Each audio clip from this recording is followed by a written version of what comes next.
Hello,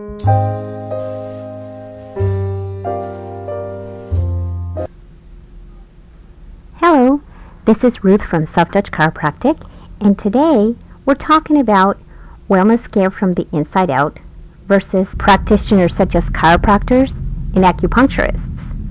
We'd like to talk about why their philosophy is of wellness, working with the body's symptoms, versus suppressive healthcare, which, by its name suppresses the body's symptoms.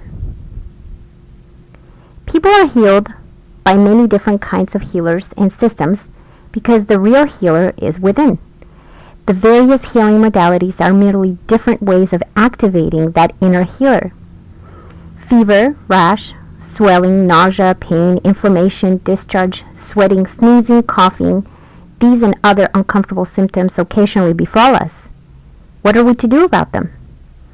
For thousands of years, healers have answered that question one of two ways, depending on whether they followed the philosophies of the mechanists or the vitalists. Mechanists regard the symptoms as bad and try to suppress them, while vitalists regard symptoms as part of the healing process and encourage their expression. Let's talk a little bit about the mechanist or rationalist approach. Orthodox MDs, also known as allopaths, follow a mechanist philosophy that believes that symptoms are bad and must be suppressed. For example, fevers are suppressed with aspirin, Tylenol, and other antipyretics. Vomiting is suppressed with anti-nauseants and antiemetics, while pain is suppressed with painkillers. Symptoms such as high blood pressure, anxiety, depression, diarrhea, and hyperactivity are all treated by allopaths with drugs that create the opposite condition. This is what we call suppressive healthcare. Now, how about the vitalist or the empirical approach, which is wellness care from the inside out? Vitalist healers include chiropractors, classical homeopaths, traditional osteopaths, naturopaths, acupuncturists, practitioners of Chinese and Indian medicine, among others. Medical historian Harris Coulter, in his classic work, Divided Legacy, observes that vitalists view symptoms as part of the healing process. In his words, the living body resists disease-causing environmental impulses, such as bacteria, viri, toxins, etc., and seeks to ward them off or neutralize them. Sickness as struggle leads necessarily to reliance on the patient's power of resistance.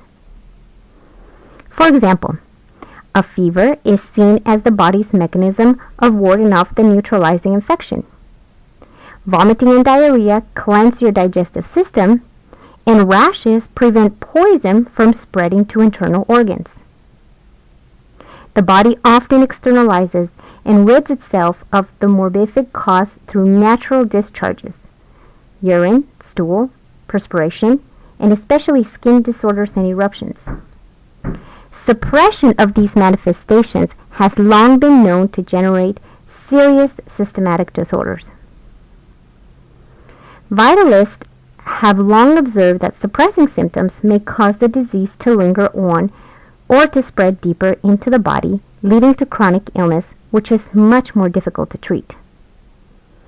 For example, the suppression of eczema with steroids or the use of antibiotics for infants has been linked to the development of asthma in childhood. In addition, the suppression of certain acute infections with drugs has been linked to rheumatic diseases and arthritis years later. Recent observations underline the observation that suppressing symptoms prolong disease. Taking aspirin or Tylenol for the flu actually could prolong your illness by up to 3 days, say researchers at the University of Maryland.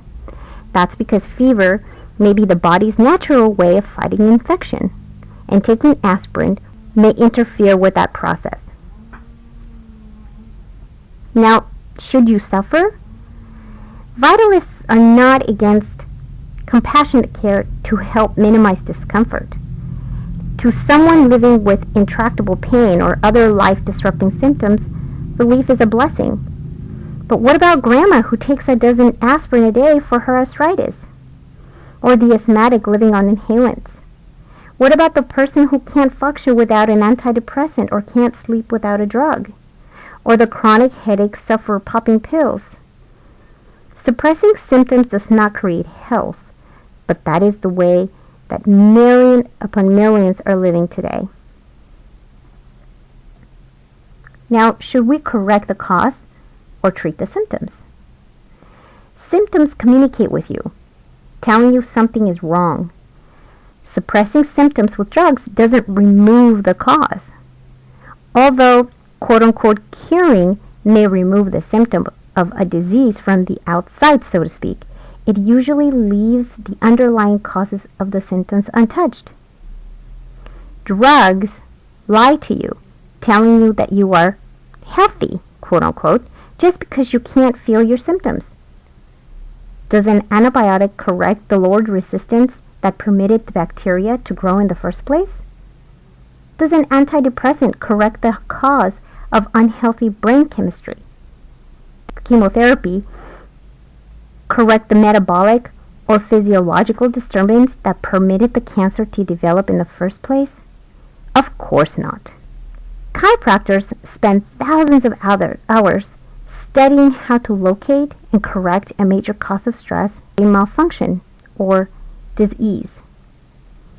The vertebral subluxation complex. Subluxations are areas of stress inside your spine and body structure that interfere with your nervous system, causing mind-body disharmony. Subluxations lead to lowered resistance to disease, inefficient body function, altered chemistry, distorted posture and balance, accelerated aging, and premature death. Only a chiropractor is trained to locate and correct vertebral subluxations using specialized techniques called chiropractic spinal adjustments. Without subluxations, your natural healing wisdom, your innate intelligence or inner healer can function more effectively. The initials DC stand for Doctor of Chiropractic, but to many they also stand for Doctor of Cause. The key is to improve the communications with the healer within you. Do not silence your inner voice, rather increase your sensitivity to it. It is constantly whispering to your every cell, leading you toward greater wholeness, fulfillment, and healing, so you may enjoy a long, healthy, happy, loving life. So see your chiropractor regularly. Chiropractic helps your body's natural self-healing ability so it may fully express its symptoms to eliminate toxins, cleanse, rejuvenate, and heal. We hope this has been helpful for you. If you have any questions or comments, please email us or call us. We hope you share this with your friends and family.